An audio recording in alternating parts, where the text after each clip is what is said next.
दोस्तों नमस्कार। I hope कि आप अपने एग्जाम की तैयारी बहुत ही डेडिकेशन से कर रहे होंगे।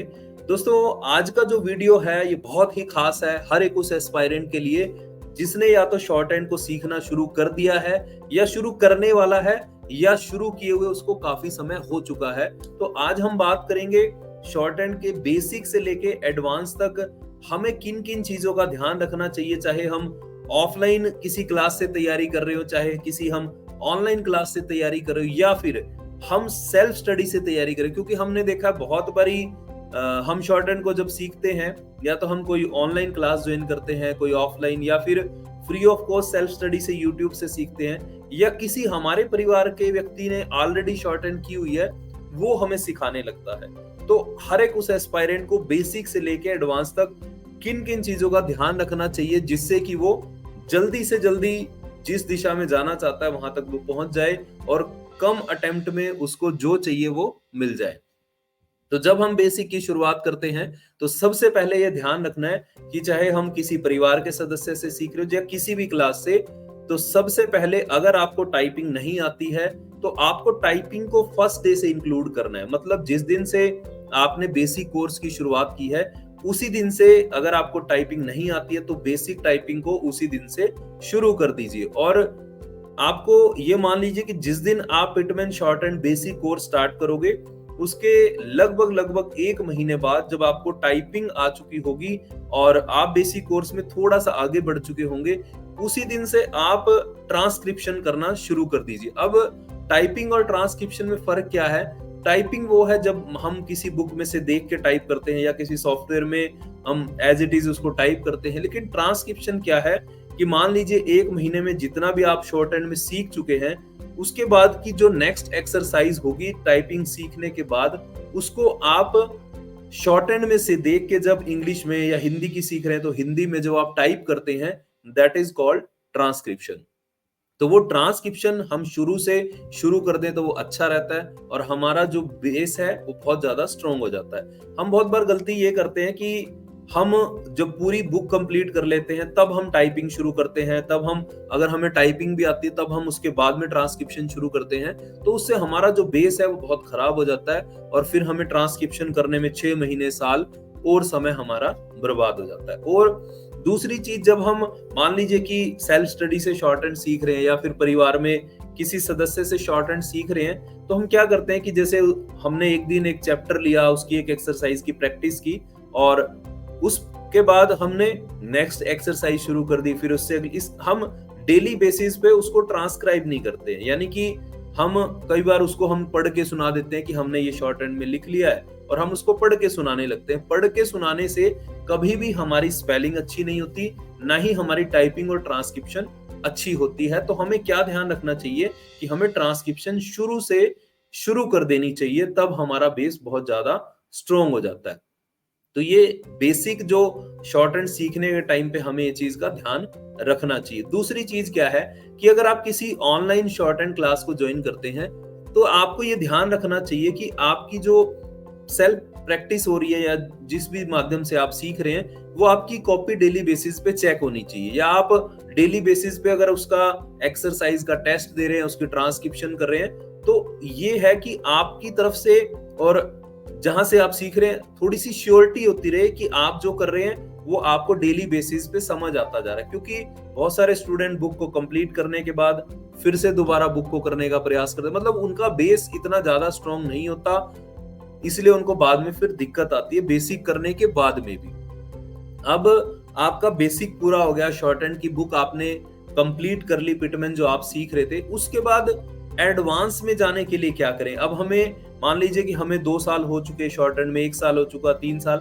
सबसे पहले तो जब हम शॉर्ट हैंड को सीखते हैं हमें कोई ना कोई समय निर्धारित कर लेना चाहिए कि ये जो बेसिक की बुक है हमें 6 महीने में कंप्लीट करनी है या 4 महीने में करनी है या 5 महीने में करनी है।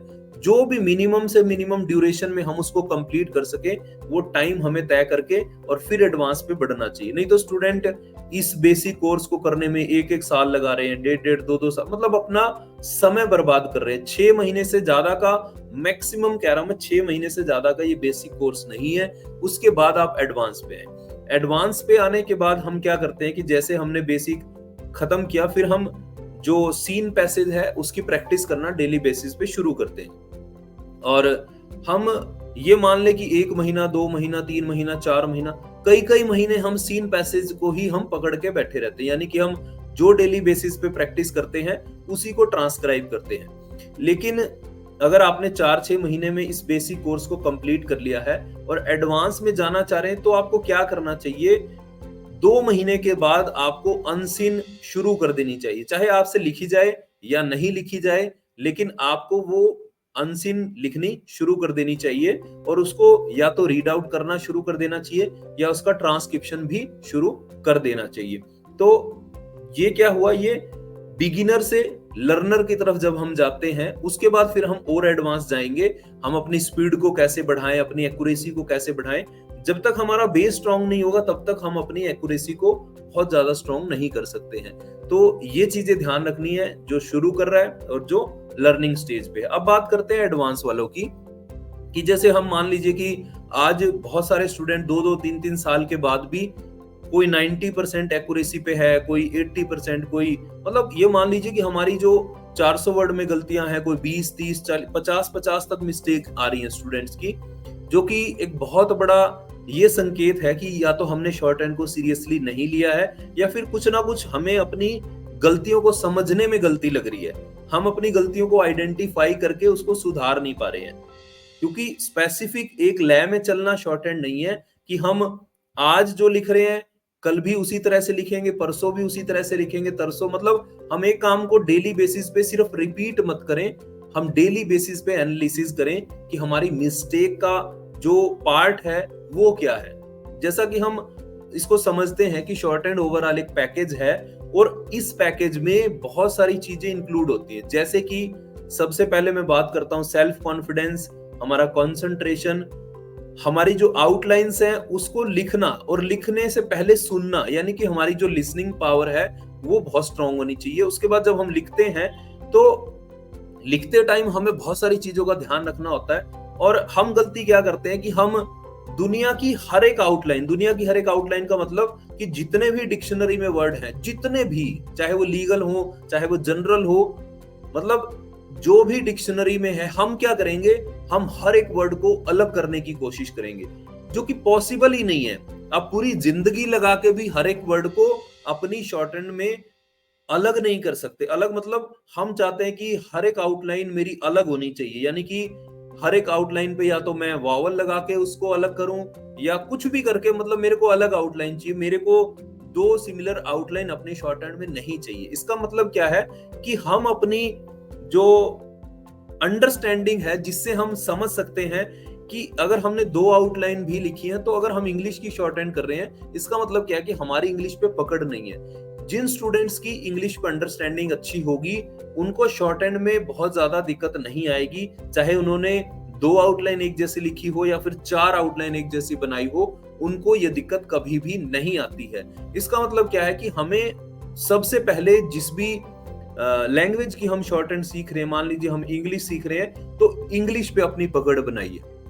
इंग्लिश कोई बोलना आपको कोई जरूरी नहीं है कि आपको फ्लुएंटली इंग्लिश बोलनी आनी चाहिए, ऐसा कुछ भी नहीं है, बट आपको अंडरस्टैंडिंग होनी चाहिए, आपकी स्पेलिंग्स बढ़िया होनी चाहिए, आपकी जो ग्रामेटिकली चीजें अच्छी होनी चाहिए, आपके जो मान लीजिए कि सेंटेंस की थोड़ी सी पावर जो है समझने की वो अच्छी होनी चाहिए और आपका वोकैबुलरी पार्ट थोड़ा स्ट्रॉन्ग होना चाहिए, तब आप शॉर्ट हैंड में इस पार्ट पे बहुत अच्छा कर सकते हैं। और यही सबसे जरूरी चीज है, ये और हमारा कंसंट्रेशन। मैं मानता हूं कि शॉर्ट हैंड में देखिए हर एक स्टूडेंट लिख रहा है, हर एक स्टूडेंट ट्रांसक्रिप्शन कर रहा है, हर एक स्टूडेंट क्लास जा रहा है, हर एक स्टूडेंट कोई ना कोई ऑनलाइन बैच लेके बैठा है। फिर भी अगर हम बात करें कि हमारी एक्यूरेसी क्यों नहीं बढ़ रही, हमारी स्पीड क्यों नहीं बढ़ रही, क्योंकि हमारी इंग्लिश की जो अंडरस्टैंडिंग है वो नहीं बढ़ रही है, क्योंकि हमारा कंसंट्रेशन लेवल नहीं बढ़ रहा है। अब कंसंट्रेशन लेवल की अगर बात आती है तो हम एक चीज को समझे, सपोज करें कि अभी पिछले लगभग बहुत समय से राजनीति की चर्चा बहुत उफान पे है, मतलब डेली बेसिस पे, और एक स्टूडेंट को इन चीजों से कितना एक लगाव होना चाहिए। ठीक है, अपने देश के लिए हमें सोचना चाहिए, हमें जानकारी होनी चाहिए, हमें मतलब जो भी XYZ चीजें, लेकिन हम सारा दिन उसमें इतना ज्यादा इंक्लूड रहे कि हमारा कंसंट्रेशन हमें पता ही ना हो कि हमारे पढ़ाई की तरफ लेके जाना चाहिए या फिर इन चीजों की तरफ या अपने मोबाइल की तरफ या जिस भी चीजों से हम डिस्ट्रैक्ट हैं, क्या हमें समय वहां पे लगाना चाहिए। तो हम एडवांस में इसीलिए नहीं बढ़ पाते हैं क्योंकि हम कंसंट्रेट नहीं कर पाते हैं। हमें लगता है कि डिक्टेशन लिखते टाइम ये गलती होगी, पढ़ते टाइम ये गलती होगी। जो स्टूडेंट फोकस्ड होता है, जो भी स्टूडेंट, उसकी एक्यूरेसी डे बाय डे बढ़ती है। उसको पेन होता है, उसको दर्द होता है कि डेली बेसिस पे मेरी एक्यूरेसी क्यों नहीं बढ़ रही है। फिर वो अपनी गलतियों को आइडेंटिफाई करता है और फिर वो आगे बढ़ता है। लेकिन हमने एक रूटीन पकड़ रखी है। हम एडवांस पे इसलिए नहीं जा पाते क्योंकि हमने एक रूटीन पकड़ी हुई है कि हमने डेली बेसिस पे 5 डिक्टेशन लिखनी है, 6 डिक्टेशन लिखनी है, 10 पेज प्रैक्टिस के करने हैं, फिर 2-4 ट्रांसक्रिप्शन करनी है और फिर उसमें से अपनी गलतियां देखनी है और फिर हमने सो जाना है। मतलब क्या है कि हम थोड़ा सा एडवांस जाने की कोशिश नहीं कर रहे हैं। जो गलती मान लीजिए शॉर्ट हैंड का स्टूडेंट आज करता है, 4 दिन बाद वो मिस्टेक रिपीट होती है। अगर नहीं होती तो बताइए कमेंट में कि जो गलती मैंने 10 दिन पहले की थी, हफ्ता पहले की थी, 4 दिन पहले की थी, उसको मैं कभी रिपीट नहीं करता हूं। ऐसा होता ही नहीं है। इसका सबसे बड़ा कारण यही है कि हम अपनी जो कंसंट्रेशन है और अपनी इंग्लिश जो है उस पे काम बहुत कम करता है। शॉर्ट हैंड के मैक्सिमम स्टूडेंट इस पे काम नहीं करते और जो करते हैं उनके पास ये मान लीजिए कि जॉब, जो कोई भी एग्जाम में बैठते हैं वहां पे उनको जॉब में सिलेक्शन मिल जाता है। तो आपको ये ध्यान रखना पड़ेगा कि एडवांस में जाना है तो हमें एडवांस होके सोचना पड़ेगा। हम उस चीज को डेली बेसिस पे कि हाँ बस हमें इतना ही करना है, हमें इतना ही करना है, हमें इतना ही करना है, इस चीज से कभी भी कामयाबी नहीं आती है। और मैं देख रहा हूं कि स्टूडेंट 2 साल 3 साल, देखिए हमें अपना टाइम पीरियड भी फिक्स कर लेना चाहिए कि मुझे इतने अटेम्प्ट देने हैं, मुझे इतने साल प्रैक्टिस करनी है या मुझे इतना समय लगाना है। और फिर हम लगे हुए 5-5 7 इतने साल अगर हम बर्बाद करेंगे शॉर्ट हैंड में, तो हम अपना जो फ्यूचर है, अपना करियर है, उसको पता नहीं किस दिशा में लेके जाएंगे। तो थोड़ा सा इस चीज पे फोकस करिए। एडवांस जाना है तो एडवांस सोचिए। इंग्लिश के पार्ट को स्ट्रॉन्ग करने के लिए आपको डेली बेसिस पे जो डिक्टेशन लिखनी है, आप कोशिश करिए, आप कहीं भी यूट्यूब से लिख रहे हैं, ऑफलाइन ऑनलाइन कहीं से कुछ भी कर रहे हैं, आप न्यूज़पेपर का एडिशन जरूर कर लीजिए। अगर आपकी लाइफ में न्यूज़पेपर का एडिशन नहीं है, खास तौर पे मैं बता रहा हूँ शॉर्ट हैंड वाले एस्पायरेंट्स के लिए, कि अगर हमने डेली बेसिस पे वहां से कुछ डिक्टेशन, कुछ वर्ड्स, कुछ वोकैबुलरी, कुछ थोड़ा सा प्रोनाउंसिएशन चीजों को नहीं हम थोड़ा सा वहां से एनहांस कर रहे हैं, वहां से हम थोड़ा सा नहीं एक्सप्लोर कर रहे हैं, तो हम पीछे रह जाएंगे। एडवांस लेवल पे जाने के लिए चीजों को एडवांस होके ही सोचना पड़ेगा। तो डेफिनेटली फिर आप बहुत अच्छा कर पाएंगे। और जो बेसिक से स्टार्ट करता है उसको बेसिक की जो चीजें हैं उनका ध्यान रखना चाहिए। उसके बाद जो लर्निंग स्टेज पे आता है, जो थोड़ा सा सीन पैसेज करता है, उसको उसके पार्ट का ध्यान रखना चाहिए। और जो एडवांस लेवल पे आना चाहता है उसको एडवांस होके सोचना ही पड़ेगा। तो आई होप कि आपको समझ आया होगा कि मैं क्या आपसे, क्योंकि ये जो मेरी फीलिंग्स है मैं आपसे इसीलिए एक्सप्रेस करके बात कर रहा हूं क्योंकि ये गलतियां मैंने बहुत स्टूडेंट को करते हुए भी देखा है और खुद भी मैंने काफी समय इन चीजों में खराब किया है। लेकिन जब थोड़ा सा इस चीज पे एडवांस में आके सोचा, उस पे काम किया, तो ये मान लो कि आज जिस मैं जॉब पे हूँ लगभग वो मेरी 6ठी गवर्नमेंट जॉब है। यानी कि अगर आप थोड़ा सा एडवांस पे जाएंगे तो आप अपने पसंद से, अपनी चॉइस से, अपनी मेहनत से उस पोजीशन को मतलब प्राप्त करेंगे जो आप चाहते हैं। तो आई होप कि आप समझ रहे होंगे कि मैं क्या कहना चाह रहा हूं। तो कमेंट में जरूर बताइएगा अगर आपको मेरी बातचीत समझ में आई, आपको थोड़ी सी क्लैरिटी मिली इन चीजों से, और अच्छा लगे तो वीडियो को जरूर लाइक करिएगा और एक शेयर जरूर कर दीजिएगा। So thank you so much, wish you all the best.